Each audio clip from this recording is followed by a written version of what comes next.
And double tap, into Q, double tap. Both these champions really good at harassing through a minion wave. Yeah. Very hard to position. Shorter range on the Lucian though sometimes gets punished. Definitely true. However, I mean, last time the Lucian was played so well, it made it actually look really difficult for the Varus player.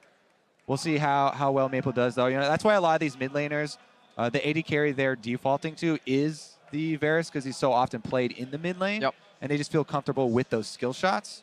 But the biggest switch up with Varus in the mid lane is just the fact that you're playing on this map. The location of the brushes as well as the relic spawn is just such a big influencer. Yeah.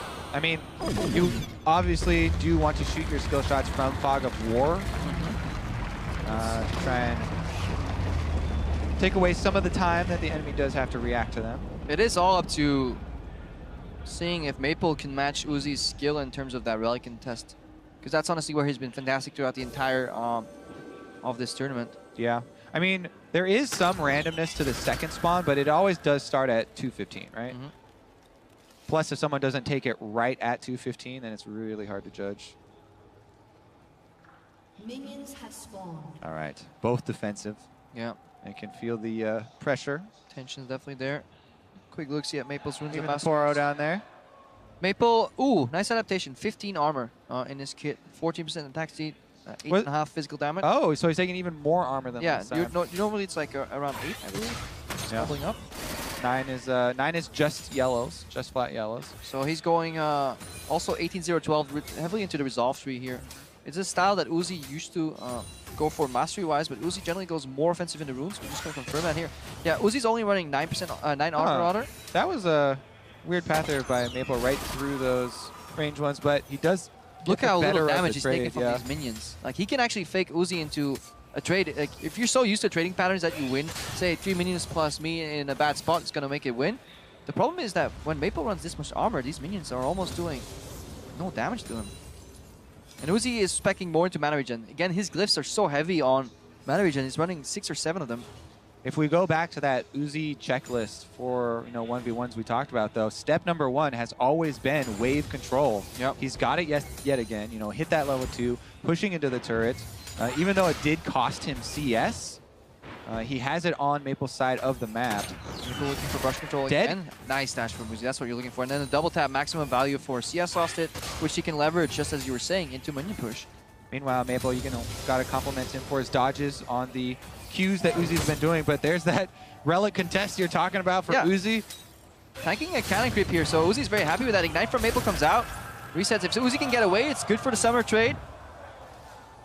Cool down there on the Q, so no arrow gonna come out in the chase. I love the flow though. He baits Maple to contest the brush, dodges the hail of arrows with his dash, gets the relic, and then baits the summoner right now. If Uzi can punish really quick right here, he's in a good spot. Good trade from the brush. Doesn't dodge at the very end, but still pretty nice one there. Maple actually pushing this one right into the turret, and Uzi may lose out. So creative from Uzi to wait instead of basing right there. Messes up some CS. Forces Maple to stay, however. Another good dash. Almost predicts where it's going to come.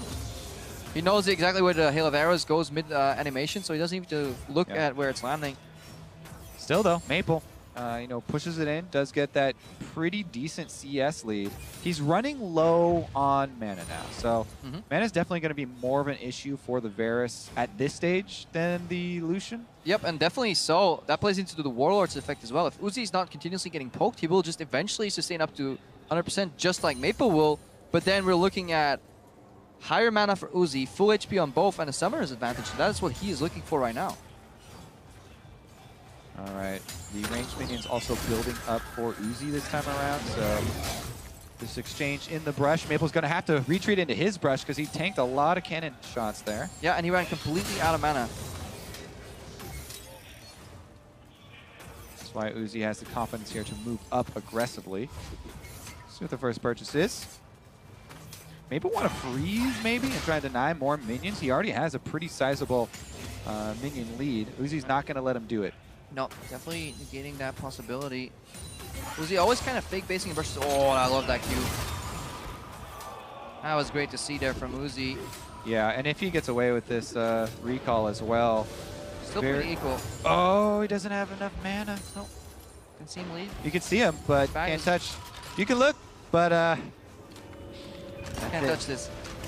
All right, both of them going to get off the recalls then. Pretty even, just that 3 CS lead. Again, the attack speed focus here for Maple. Ooh, that's... This one for Varus. So, Varus, you do want to try and get... I mean, you can say, hey, he'll stack up that passive and then try and pop it.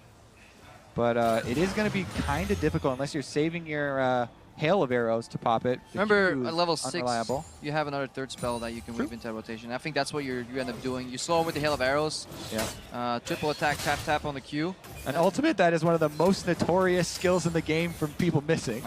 It looks so comical. We need like a surprise party Maple, surprise party Varus just so you can get comical effects. Uzi aggressively going for the contest. Look at the culling coming out as well. Maple trying to sidestep, it's so hard. Oh my. Love that play. Uzi knew, even if he loses the access to the relic, he will get level 6 versus level 5 because he played the earlier lanes better. This was... It can't all be coincidence. There has to be planning to this guy.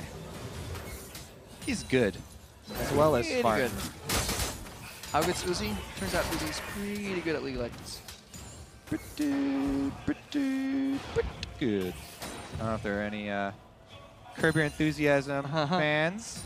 Maple here, though, is sustaining as well decently. Has to chug through all the potions to even up that health. It is enough, though, that he can stay for some extra minions, which he really does need. You can't afford to have another poor purchase. Oh, max channel Q. Doesn't do too much damage. Yeah, it does almost none, actually. It's an activator for stacks. That's all it's built for. It's a rank 1 Q that you just want to block that passive from Varus, percent health. Fumbles the minion there. Each one does actually count here. Pretty intense as far as the mid game goes. Let's think about late game, though, and what the picture is going to be like, because this culling is such a huge tool. And it's, even if you miss the beginning, or you miss half of it, or you miss the end, it's still going to provide a lot of value. Whereas the Varus ultimate, you miss your Varus ultimate, out the window, 0 value. It's over, yeah. And the Lucian just smashes you. So, a lot more pressure on the Varus. Getting comfortable with dashing into the minion wave for double taps with the Maple. He has enough AD to make it worth to win that trade, as opposed to the minion damage that he's taking. It's one of those adaptations that you can make. Oh, look at the weaving of these double shots in the passive. That's an ult from Maple, disengaged, but bad stack proccing. Maple not optimizing that passive. 3 stacks on him now. He's going to back up, does get the Q, but he's no exit! Done for. And Uzi is going to be your 1v1 champion! He came into the tournament wanting to prove his individual skill here at All-Stars. And he's done it in a fashion that is utterly impressive, honestly. Molding the AD carry style with a hybrid efficiency, with that resolve 3, and honestly, playing it to perfection. I'm also glad he got one victory in there with the Mage, with the Syndra in the mirror match as well, just to prove that he can also do it that way. Incredibly impressive performance here from Uzi. And if it's picking up poorly, the crowd is not booing him for a CS victory. They are actually, in fact, chanting Uzi's name. Uzi. Yeah, that's his name. Love the crowd chants, though, so far. Yeah, definitely. I mean, they're really getting into it. Let's take another look at it here, though. Even if you do hit that Varus ultimate, I mean, you talked about the passive stacking. You only got 1 in there before the Hail of Arrows, but this right here, like, why is he going for just that? Straight walks up. I think he knows he was done for. I love the early barrier, exhaust mirror. Makes it so easy to land that going. And this is a guy, I mean, he's been touted as one of the best AD carries for so long. Yeah. And always the first thing you mention with him is the laning phase. You know, obviously he has done a lot of really intense mechanical plays on the world stage, you know, in semifinals and stuff, but the laning phase has been one of the #1 things that everybody will list. Yeah, and especially if you go back in time and you look at some of the stuff he was pulling out, he was very kind of doing it first in terms of the laning phase. He was the first AD carry to kind of maximize, like, weaving in auto attacks in between, trying to CS. Now, everything is so common, you know, and AD carry has been solved a little bit, but for me, watching Uzi in his prime in the early days, like around Season 3 as well, it was just so beautiful to watch how far ahead he was of the other AD carries. Yeah, especially the animation canceling, because, like, yeah, you know, there are some champions that animation canceling is super high value, and you notice it a bunch. And a lot of the AD carries, it's not quite to the same point like Riven or something like that. But it seems like every single AD carry champion that he plays, he's saving like that millisecond between the exchange, getting the auto off instantly after his spell. It's walking in the right direction. Pretty to watch. He would always play, have good wall tumbles on Vayne, for example, to just get the Q out a little bit sooner. It's just so satisfying to watch your player kind of solve how you need to play a champion, and then other people could follow up. He wasn't the only one in the time, but he's definitely a legacy player for me. Yeah, I mean, if the Hall of Fame, you know, does get built for League of Legends, I think he's right next to Kobe. He's got there will be Uzi right there, but that's enough for us, guys. Let's send it down to the stage to Dash, who's on stage with our champion. Thank you very much. That's right. I'm here with Uzi, the champion of the 1v1 tournament. So first off, congratulations on that. My first question has to be, how does it feel to be able to call yourself the king of the 1v1? 所以首先恭喜你获得这全明星，然后单挑赛的冠军。然后想问一下，你现在终于有资格说你是单挑的冠军了，你有什么想说的？我非常开心，因为能够在比赛中拿到一个冠军，是我很长时间没有做到的一个事情了。Well, Uzi haven't been able to win a championship in a long time, so he's very happy that he's finally get a chance to win a title for himself. And you did it in glorious fashion with a 2-0 victory here. Now, I myself, as a host, was pushed to my limits. I'm losing my voice, but my question to you is, were you pushed to your limits as a player? Were you tested in your strength in this 1v1 tournament? 所以他作为这个主持，他撕心裂肺的在吼，然后他也觉得已经到自己的极限了。然后你作为一个选手，你觉得这个比赛有没有把你逼到你的极限？我觉得已经有了，因为我在打的时候已经想了很多的方法去赢比赛，然后真的是非常的艰难吧。It definitely beats to my limit, and he actually put a lot of thoughts into ban picks and how to win the games.